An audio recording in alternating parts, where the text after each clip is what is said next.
Hello and assalamu alaikum viewers. Today I'm going to make special tortilla rolls with my recipe. Let's start.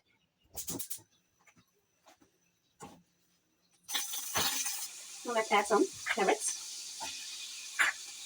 some onion, some spring onions, green onions, some bell peppers. Now I'm going to add some salt as per your taste, some chicken powder as per your taste, some crushed peppers as per your taste, some black peppers as per your taste as well.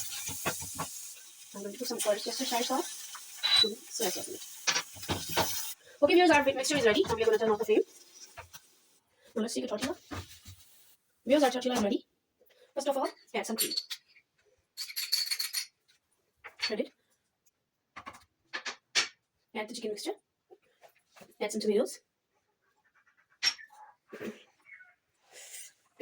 Add some jalapenos.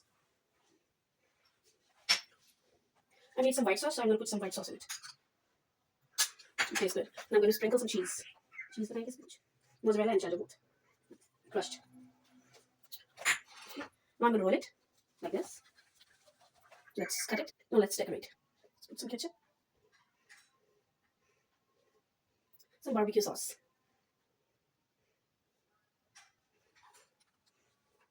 Okay viewers, our tortillas are ready to serve.